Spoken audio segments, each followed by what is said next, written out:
Bonjour, je vous propose ici la correction de l'activité « Définir les besoins des consommateurs ». Alors pour bien comprendre où se situe cette activité-là par rapport à notre objectif, notre objectif c'est de trouver les impacts d'une activité. L'activité, on avait dit que l'exemple que l'on prenait c'était la viticulture. Elle répond à un besoin, le besoin de se nourrir, et c'est ce besoin-là qu'on va essayer de préciser dans cette activité. Dans l'idéal, on va essayer de mettre en relation les besoins du consommateur avec l'activité viticole. En fait, on va surtout essayer de définir ces besoins-là. Alors pour bien réussir l'exercice, il fallait être assez méthodique. Donc ici, on va donner quelques petits conseils. Premièrement, il faut s'assurer d'avoir bien compris la consigne, de savoir ce que l'on doit faire, parce que l'étape suivante, ça va être de se partager le travail. Il va falloir s'habituer à se partager le travail pour être plus efficace. Ensuite, on avait des techniques assez simples qui permettaient d'avancer plus vite, surligner ou souligner les mots importants des documents que vous aviez à étudier, ça vous facilitait beaucoup la tâche. Vous aviez ensuite un travail de reformulation, on vous avait pas mal aidé là-dessus, et ensuite un travail de mise en commun. Donc par exemple, le premier élève pouvait travailler sur les saveurs appréciées. Pour ça, il devait utiliser le document 1 et 2. Donc vous voyez, j'ai déjà fait le travail de surlignage. Dans le document 1, on trouvait en fait que ce qui était apprécié par le consommateur, c'était la sensation de gras et de sucre. La sensation de gras, elle vient en fait de l'alcool, on le voit marqué ici. La sensation sucrée provient du sucre, directement. Alors d'où est-ce qu'il vient, ce sucre et cet alcool? Il y a du sucre qui est naturellement présent dans le raisin, on le voit ici. Et cet alcool, en fait, il provient de la fermentation du sucre. Donc en fait, le sucre permet de répondre aux deux besoins. À la fois le besoin d'avoir une boisson qui est sucrée et une boisson qui va être alcoolisée. La première étape, une fois qu'on avait trouvé les informations, c'était donc d'essayer de les comprendre. Donc je l'ai déjà dit plus ou moins ce que l'on comprenait. Et une étape suivante, c'était donc la reformulation. Donc une fois qu'on a marqué au brouillon les idées que l'on avait trouvées dans les documents, on essaie d'en faire un court paragraphe. Donc ce que je vous propose comme reformulation, c'est que pour faire un vin apprécié des consommateurs, il faut que le raisin soit riche en sucre.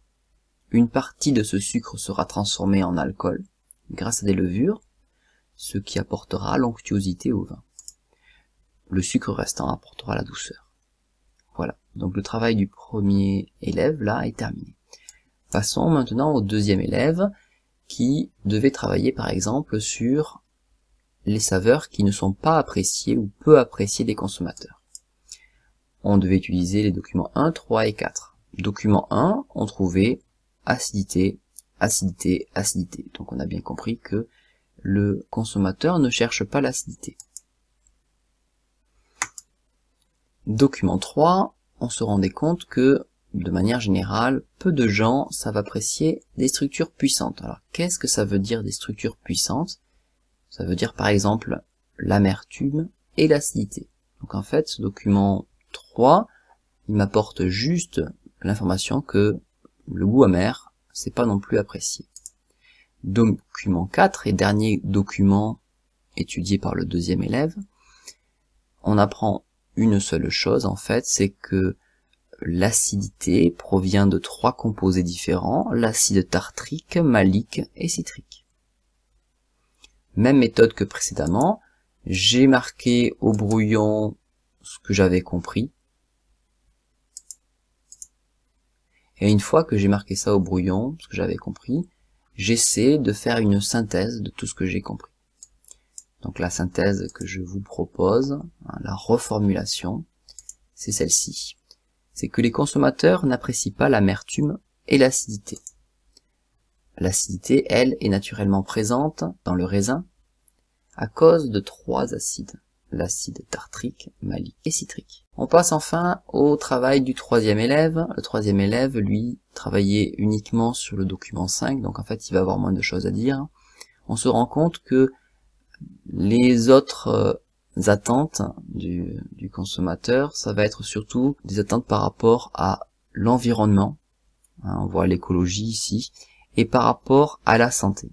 Passons maintenant à la synthèse globale. Donc une fois que chaque élève avait travaillé sur sa partie, il fallait essayer de mettre ces parties en commun pour rédiger un texte structuré. Structuré, ça veut dire quoi? Ça veut dire que dans mon texte, je vais essayer de faire une introduction, un développement et une conclusion.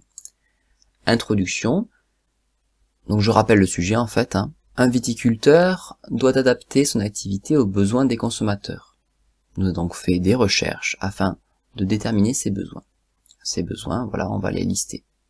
Donc ça c'est la phase ensuite de développement. J'ai choisi des couleurs différentes pour rappeler donc ce qui a été dit par les différents élèves. Donc premier élève que j'ai déjà lu, deuxième élève, troisième élève. Ce qui est bien aussi, c'est de faire une conclusion à la fin. Alors là, c'est pas tout à fait une conclusion, c'est une ouverture. J'ai marqué, il faudrait, dans une future recherche, déterminer les conséquences de ces besoins sur son activité. Parce que comme je vous l'ai dit au début, cette activité-là, elle fait juste la liste des besoins, mais elle ne parle pas des conséquences de ces besoins sur l'activité. Ça veut dire quoi?